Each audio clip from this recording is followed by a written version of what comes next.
కేంద్ర బడ్జెట్పై SRK engineering కళాశాల విద్యార్థులు విశ్లేషించారు. ఈ బడ్జెట్ మిశ్రమంగా ఉందని వారు పేర్కొన్నారు. ఆదాయపు పన్ను పరిమితి పెంపు వంటి కొన్ని అంశాలు బాగానే ఉన్నా బడ్జెట్లోని అనేక అంశాలు సామాన్యులపై భారం మోపే విధంగా ఉన్నాయని వారు అభిప్రాయపడ్డారు. వివిధ రంగాల నిపుణులతో బడ్జెట్పై అవగాహన కార్యక్రమాలు ఏర్పాటు చేశారు. సో ఇవాళ కనుక బడ్జెట్ని చూసినట్లయితే ఇది ఒక భారతదేశపు బడ్జెట్లా కాకుండా ఒక కాంగ్రెస్ పార్టీ బడ్జెట్ లాగా అనిపించింది. ఎందుకంటే ఇక్కడంతా కూడా ఎక్కువగా ప్రజలకి తాయిలాలు ఇవ్వడం కోసమే మన ఫైనాన్స్ మినిస్టర్ ఫోకస్ చేశారు. ఎక్కడికక్కడికి మనం ఈరోజు బడ్జెట్ని పరిశీలించినట్లయితే అలొకేషన్స్ అనేది పెరిగినాయి, చాలా వ్యయం అనేది చాలా ఎక్కువగా చూపించడం జరిగింది. కానీ మరి రాబడి మీద తక్కువగా ఫోకస్ చేయడం జరిగింది. దీనివల్ల దేశపు అప్పులు భారతదేశానికి ఇంకా ఎక్కువ అప్పులు అవడం, అదేవిధంగా మరి డెఫిసిట్ అనేది పెరగడానికి ఎక్కువ ఛాన్స్ ఉన్నాయి.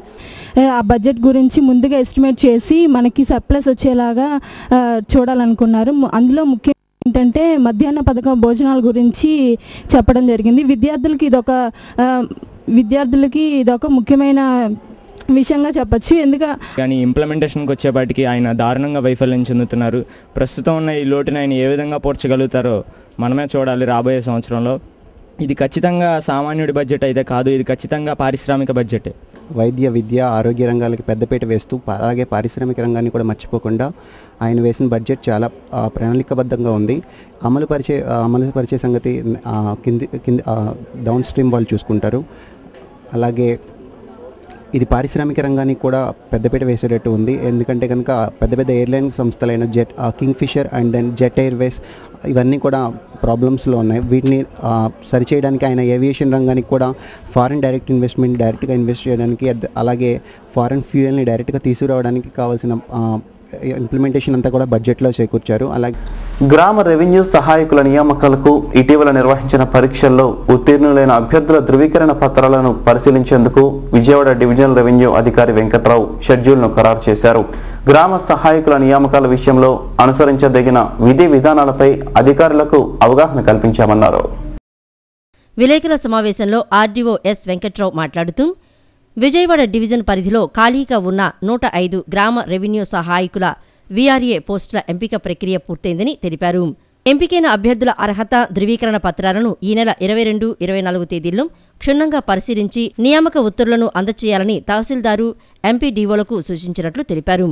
గత నెల 19వ తేదీన నిర్వహించిన రాత పరీక్షల్లో అర్హత సాధించిన వారిని డివిజన్లోని వివిధ మండలాలకు కేటాయిస్తూ జారీ చేసిన ఉత్తర్వులను తహసీల్దార్కు అందజేశారు. వీరిలో జగ్గయ్యపేట మండలానికి 10 మందిని, వత్సవాయికి 9, పెనుగంచిప్రోలుకు 7, నందిగామలో 13, చందనపాడులో 11, కంచికచెరలో 4, వీరులపాడులో 2, ఇబ్రహీంపట్నంలో 6, జీ కొండూరులో 4, మైలవరంలో 5, విజయవాడ గ్రామీణ మండలంలో 4, నగరంలో 2, పెనమలూరులో 4, తోట్లవల్లూరులో 10, కంకిపాడులో 14 మంది చొప్పున నియమించేందుకు కలెక్టర్ ఆదేశాలిచ్చారని అన్నారు. ఆయా మండలాల తహసీల్దారు, ఎంపీడీఓలు సంయుక్తంగా అభ్యర్థుల ధృవీకరణ పత్రాలను పరిశీలించాల్సి ఉంటుందని అన్నారు. కేంద్రం ప్రవేశపెట్టిన బడ్జెట్ను సిపిఐ తీవ్రంగా నిరసించింది. బడ్జెట్లో ఉన్న అనేక అంశాలను వ్యతిరేకిస్తూ లెనిన్ సెంటర్లో యూపీఐ దిష్టిబొమ్మను దహనం చేశారు.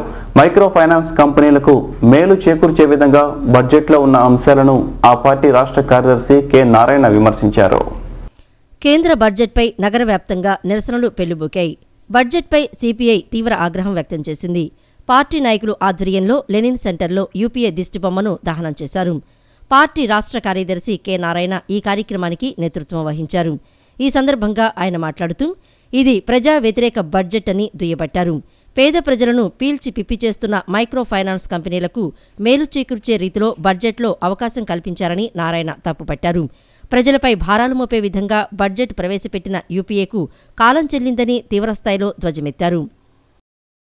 విదేశీ భాగస్వామ్యంతో కూడేటువంటి రంగాలపైన కేంద్రీకరించారు. దేశ రక్షణ చాలా ప్రధానం అనుకుంటే ఈ దేశాన్ని అస్థిరీకరణ చేసేటువంటి విదేశీ శక్తులకు కూడా అవకాశం కల్పించి దేశ రక్షణ రంగంలో ప్రైవేట్ భాగస్వామ్యం కల్పిస్తా ఉన్నారు. మరోవైపున మైక్రో ఫైనాన్స్ ఆగడాలు ఎక్కువైతే మనం గోల్ చేస్తా ఉన్నాం. మైక్రో ఫైనాన్స్ బాధితులు దాదాపు 90 మంది ఆత్మహత్య చేసుకున్నారు. ఆ మైక్రో ఫైనాన్స్ మొత్తం రద్దుపై మనం కోరితే ఆ మైక్రో ఫైనాన్స్ చట్టబద్ధం చేయాలని చెప్పేసి ఈ బడ్జెట్ లో ప్రవేశపెడతా ఉన్నారు. అదేవిధంగానే రైతాంగం అనేటువంటి ఉన్నటువంటి యూరియా ధరలు మాత్రం ట్యాక్స్ పెట్టకుండా తగ్గించకుండా చిన్న చిన్న వ్యవసాయ రంగానికి ఉపయోగించే చిన్న తక్కువ వాడేటువంటి మందులు మాత్రమే ట్యాక్స్ తగ్గిస్తా ఉన్నారు. ఈ కార్యక్రమంలో సిపిఐ నాయకులు సుబ్బరాజు, దొనేపూడి శంకర్ ఇంకా పలువురు కార్యకర్తలు పాల్గొన్నారు. ఇప్పుడు కాసేపు ప్రకటనలో